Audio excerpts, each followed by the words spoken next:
प्राचीन समय की बात है। दक्षिण भारत की तुंगभद्रा नदी के तट पर एक नगर में आत्मदेव नामक एक व्यक्ति रहता था, जो सभी वेदों में पारंगत था। उसकी पत्नी का नाम धुंधली था। धुंधली बहुत ही सुंदर लेकिन स्वभाव से झगड़ालू थी। घर में सब प्रकार का सुख था, लेकिन वह व्यक्ति अपनी पत्नी से तो दुखी था ही, साथ ही उसके कोई संतान का सुख भी नहीं था। वह चिंता में रहता था कि यदि उम्र ढल गई तो फिर संतान का सुख देखने को नहीं मिलेगा। यह सोचकर उसने बड़े दुखी मन से अपने प्राण त्यागने के लिए वन को चला गया। वन में एक तालाब में वह कूदने ही वाला था कि तभी एक सन्यासी ने उसे देखकर उससे पूछा, कहो वृपवन, तुम्हें ऐसी कौन सी भारी चिंता है जिसके कारण तुम प्राण त्याग रहे हो? आत्मदेव ने कहा, ऋषिवर, मैं संतान के लिए इतना दुखी हो गया हूँ कि मुझे अब अपना जीवन निष्फल लगता है। संतानहीन जीवन को धिक्कार है, और मैंने जिस गाय को पाल रखा है वो भी बाज है। यह तो ठीक है, मैं जो पेड़ लगाता हूँ उस पर भी फल फूल नहीं लगते। मैं घर में जो फल लाता हूँ वह भी बहुत जल्दी सड़ जाता है। इन सब बातों से मैं बहुत दुखी हो चुका हूँ। ऐसा कहकर वह व्यक्ति जोर जोर से रोने लगा। वह संत उसकी बात सुनकर उसके ललाट की रेखाएं को देखता है। रेखाओं को देखकर वह कहता है, वृपवन, कर्म की गति बड़ी प्रबल है, वासना को छोड़ दो। सुनो, मैंने तुम्हारे भाग्य देख लिया है।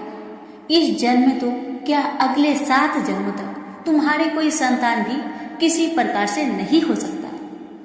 तब ब्राह्मण कहता है, फिर मुझे प्राण त्यागने दीजिए, या आप किसी भी यत्न से मुझे पुत्र प्राप्त का मार्ग बताएं। जब वह संत देखता है कि यह व्यक्ति किसी भी प्रकार से समझाने पर भी प्राण त्यागने को आमदा है, तो वह अपनी झोली में से एक फल निकालकर कहता है कि अच्छा ठीक है, तुम यह फल लो और इसे अपनी पत्नी को खिला देना, उससे उसके एक पुत्र होगा।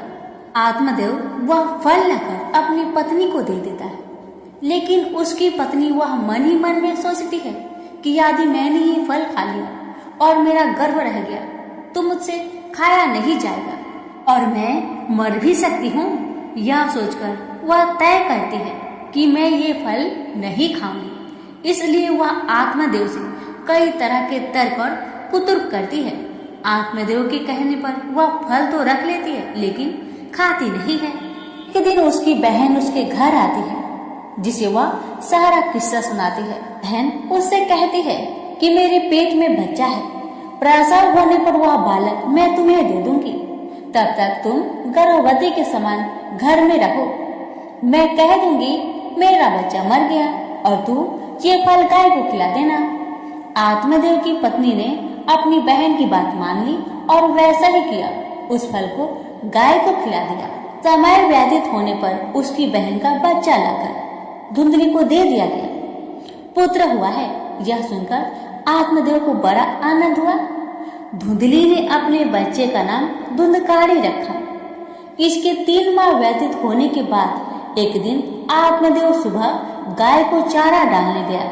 उसने देखा कि गाय के पास एक बच्चा है जो कि मनुष्य आकार में है, लेकिन बस उसके कान ही गाय के समान थे। उसे देखकर वह आश्चर्य में पड़ जाता है, हालांकि उसे बड़ा आनंद भी होता है। वह उस बच्चे को उठाकर घर में ले जाता है। उसका नाम वह गोकर्ण रखता है। अब उसके 2 बालक हो जाते हैं, एक धुंधकारी और दूसरा गोकर्ण। गोकर्ण बड़ा होकर विद्वान, पंडित और ज्ञानी निकला, जबकि धुंधकारी दुर्नसेरी और क्रोधी, चोर, व्यभिचारी, अस्त्र शस्त्र धारण करने वाला, माता पिता को सताने वाला निकला। वह माता पिता की सारी संपत्ति नष्ट कर देता था। एक दिन वह पिता को मार मार कर घर से बाहर निकाल दिया। पिता रोने लगा और कहता है कि मेरी पत्नी का बाज रहना ही अच्छा था। तभी वहां गोकर्ण आ जाता है। वह पिताजी को वैराग्य का उपदेश देता है और कहता है, आप सभी को छोड़कर प्रभु के शरण में वन में चले जाएं और भगवत भजन करें। भगवत भजन ही सबसे बड़ा धर्म है। गौ से उत्पन्न पुत्र गोकर्ण की बात मानकर आत्मदेव वन में चले जाते हैं। बाद में उसकी पत्नी धुंधली को धुंधकारी सताने लगता है तो वह कुएं में कूदकर आत्महत्या कर लेती है। अब धुंधकारी 5 वेश्याओं के साथ रहने लगा। वेश्याएं उसे अपने तरीके से संचालित करती थी। धुंधकारी उन वेश्याओं के लिए ही धन जुटाने में लगता है। वह उनके लिए डाका डालता और चोरी करता है। बाद में वे वेश्याएं सोचने लगती है कि यदि एक दिन यह पकड़ा गया तो राजा इसके साथ हमें भी दंड देगा। यह सोचकर वह वेश्याएं सोते हुए धुंधकारी को रस्सियों से उसका गला दबाने का प्रयास करती है। जब वह गला दबाने में भी नहीं मरता है तो वे सभी मिलकर उसे दहकते अंगारों में डाल देती है। वह तड़प तड़प कर मर जाता है। बाद में उसे गड्ढा खोदकर गाड़ दिया जाता है। मरने के बाद धुंधकारी भयंकर दुख देने, झेलने और अपने कुकर्मों के कारण एक प्रेत बन जाता है। प्रेत बनने के बाद भूख और प्यास से वह व्याकुल हो जाता है। रह रहकर चिल्लाता भी रहता है क्योंकि उसे अंगारों से जलाया गया था। इसलिए उसकी अनुभूति उसे अभी भी सताती रहती है। उसे लगता है कि अभी भी मेरा शरीर जल रहा है। एक दिन उसका भाई गोकर्ण उसके गांव में कथा करते हुए आते हैं। गोकर्ण सबसे नजर बचाते हुए अपने पुस्तकनी मकान में सोने को चले जाते हैं। अपने ही घर में अपने भाई को सोया हुआ देखकर धुंधकारी खुश हो जाता है और आवाज लगाता है। गोकर्ण यह आवाज सुनकर पूछता है कि तुम कौन हो? धुंधकारी कहता है, मैं तुम्हारा भाई हूँ। मेरे कुकर्म की गिनती नहीं की जा सकती। इसी से मैं प्रेत योनि में पड़ा हूँ। ये दुर्दशा भोग रहा हूँ। भाई, तुम दया करके मुझे इस योनि से छुड़ाओ। गोकर्ण कहता है कि मुझे बड़ा आश्चर्य हो रहा है। मैंने तुम्हारे लिए विधि पूर्वक गया जी में श्राद्ध किया, फिर भी तुम प्रेत योनि से मुक्त कैसे नहीं हुए? मैं कुछ और उपाय करता हूँ। कई उपाय करने के बाद भी जब कुछ नहीं होता है तो अंत में वह सूर्यदेव से पूछते हैं। तो सूर्यदेव कहते हैं कि वह श्रीमद् भागवत कथा सुनने से ही मुक्ति हो सकती है, इसलिए तुम सप्ताह पारायण करो। तब गोकर्ण ने व्यास गद्दी पर बैठकर कथा कहने लगे। देश गांव से बहुत लोग कथा सुनने आने लगे। इतनी भीड़ हो गई कि सब आश्चर्य करने लगे। तब वह प्रेत भी वहां आ पहुंचा। वह इधर उधर स्थान ढूंढने लगा। इतने में उसकी दृष्टि एक सीधे रखे हुए 7 गांठ वाली बांस पर पड़ी। वह वायु रूप से उसमें जाकर बैठ गया। तो शाम को कथा को विश्राम दिया गया तो एक बड़ी विचित्र बात हुई। सबके देखते देखते उस बांस की एक गांठ तर तर तर तर करती फट गई। इसी प्रकार 7 दिनों में 7 गांठें फट गई और 12 स्कंद सुनने से पवित्र होकर धुंधकारी एक दिव्य रूप धारण करके सामने खड़ा हो गया। उसने भाई को प्रणाम किया। तभी बैकुंठवासी पार्षदों के सहित एक विमान उतरा। सबके देखते ही देखते धुंधकारी विमान पर चढ़ गया।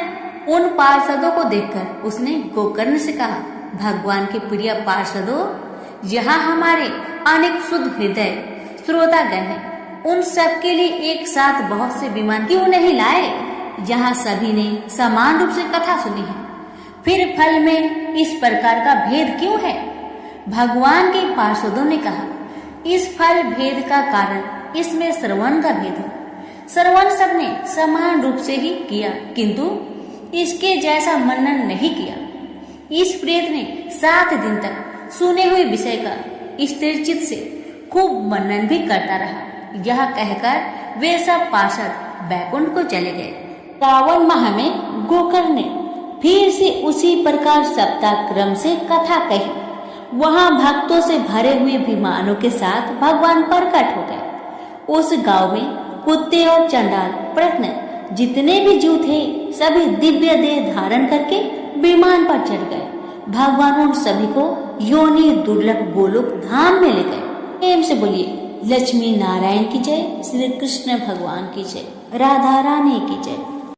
कार्तिक महात्म कथा अध्याय 16 आगे की कथा।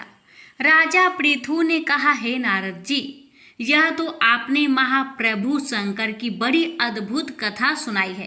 अब कृपा करके आप यह भी बतलाए कि उस समय राहु उस पुरुष से छूटकर कहाँ गया। नारद जी ने कहा, उससे छूटने पर वह बर्बर नाम से विख्यात हो गया और मानो नया जन्म पाकर उसने अपने आप को धन्य माना तथा वह धीरे धीरे जलंधर के पास गया। वहां उसने शंकर जी की चेष्टा कही। उसे सुनकर दैत्यराज को बड़ा क्रोध आया और उसने सब दैत्यों को सेना सजाने की आज्ञा दी। कालनेमी और शुंभ निशुंभ आदि सभी महाबली दैत्य तैयार होने लगे। एक से एक महाबली दैत्य करोड़ों की संख्या में निकलकर युद्ध के लिए तैयार हो गए। महाप्रतापी सिंधु पुत्र शिवजी से युद्ध के लिए निकल पड़ा। उसके आगे महर्षि शुक्राचार्य और छिन्नसार राहु हुआ। फिर तो उसी समय जलंधर का मुकुट खिसक कर धरती पर आ गिरा।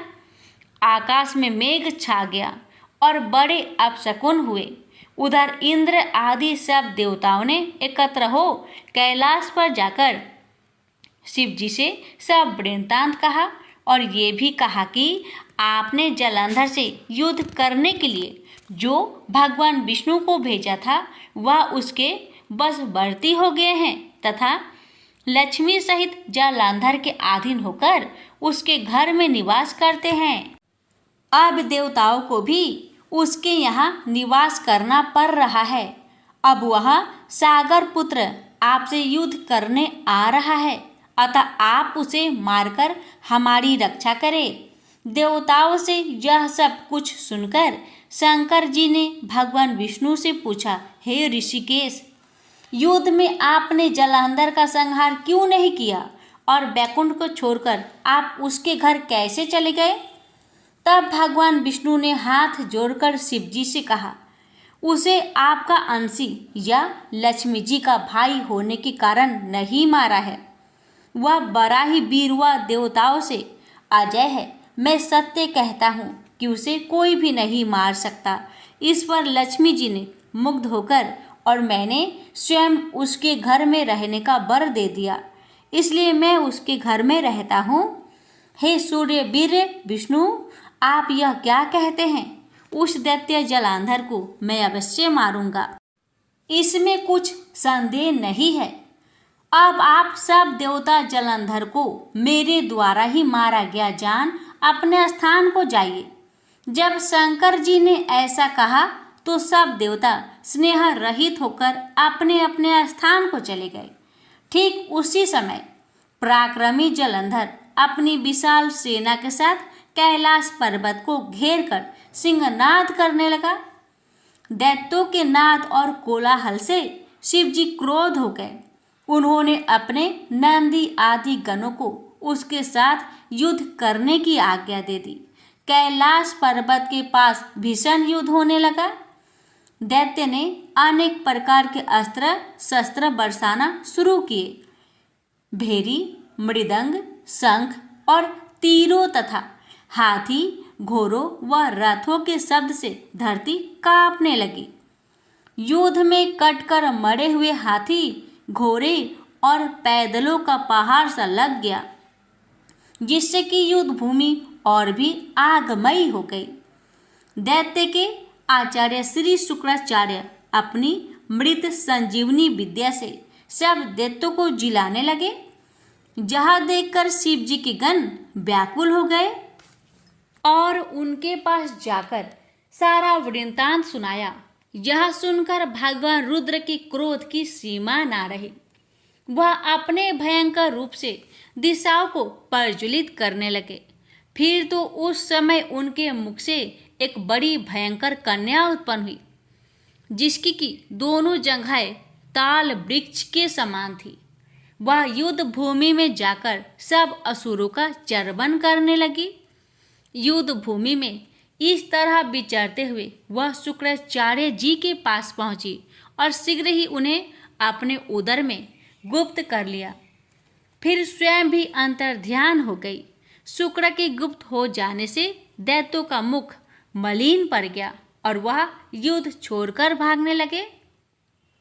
इस पर शुभ निशुभ और काल नेमी आदि सेनापतियों ने अपने भागते हुए वीरों को रोककर शिव गणों पर बड़ा कठिन प्रहार किया और ऐसा ही शिव जी के नंदी आदि वीर गणों ने, जिनमें गणेश जी और स्वामी कार्तिकेय भी थे, अपने गणों को रोककर दैत्य से भीषण युद्ध किया। प्रेम से बोलिए हर हर महादेव।